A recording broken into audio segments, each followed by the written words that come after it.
اهلا بيكم في فيديو جديد من مطبخ امنيه سلامه. ازيكم عاملين ايه؟ يا رب دايما تكونوا في احسن صحه واحسن حال. جايه لكم النهارده ومعايا سر الفول بتاع العربيات. هيطلع بنفس النتيجه اللي احنا كل مره نروح ناكله من بره ونقول ما احنا بنعمله في البيت وبنكلفه، ما بيطلعش باللون ده ولا بالطعامه دي. ازاي؟ تعالوا النهارده نعمله بطريقه سهله وبسيطه. بس قبل ما نبدا الفيديو احب افكركم انا امنيه ودي قناتي، ولو دي اول مره بتشوفيني ما تنسيش الاشتراك وتفعيل زر الجرس علشان توصلكوا فيديوهاتي الجديده.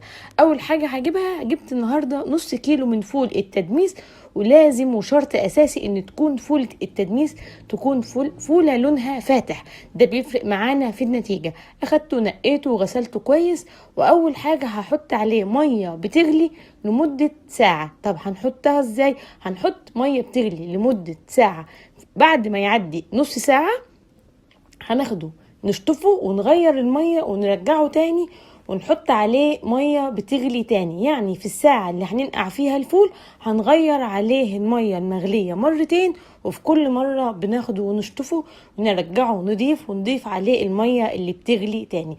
هنا عدت الساعة وغيرت عليه المية اللي بتغلي ساعتين. اول غلط كنا بنعمله ان احنا كنا بننقع فول التدميس بال 12 ساعة وبال 24 ساعة، وده بيعجز القشرة بتاعة الفول.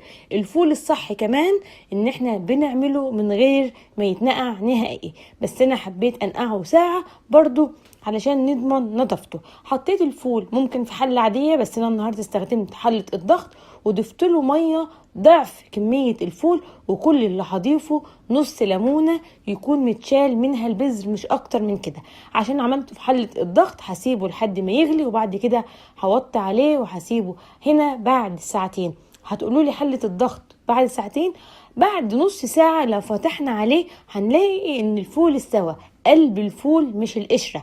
احنا هنا بعد الساعة الاولانية بنبدأ نسوي القشرة بتاعة الفول، بيبقى لسه فيها عضة، ودي اللي بتغيب في السوا.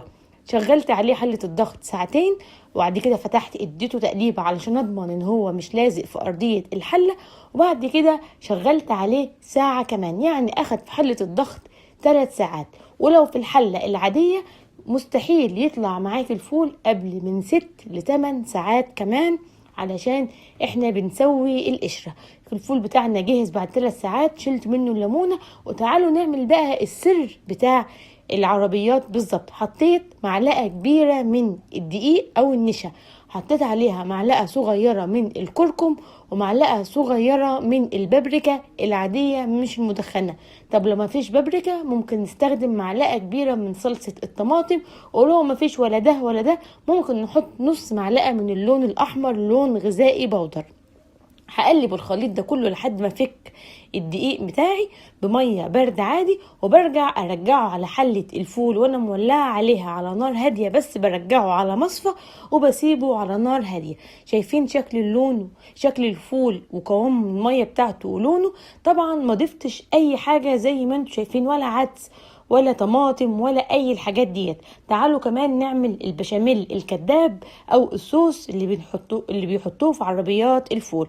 حطيت 3 معالق صغيرين من النشا، حطيت معلقة صغيرة من الكمون ومعلقة صغيرة من الملح، وضفت شوية شطة.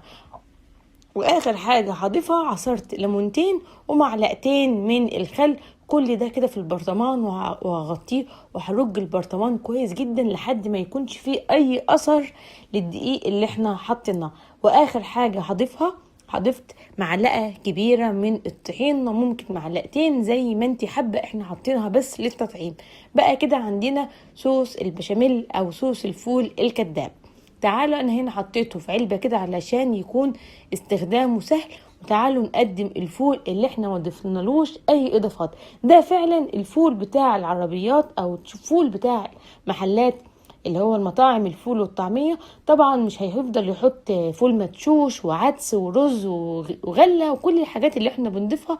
لو انت بتضيفيها فانت بتضيفيها اضافات ليكي كغذاء او كطعم، بس الفول الاساسي بتاع المحلات هو الفول وعليه المية، ولما بيغلي او يستوي تماما ويدوب يبدأ يعملوا له الدقيق اللي باللون وده بيكون سر مية الفول اللي احنا بناكلها قبل الفول، بيكون بسبب معلقة الدقيق واللون اللي هم بيحطوه.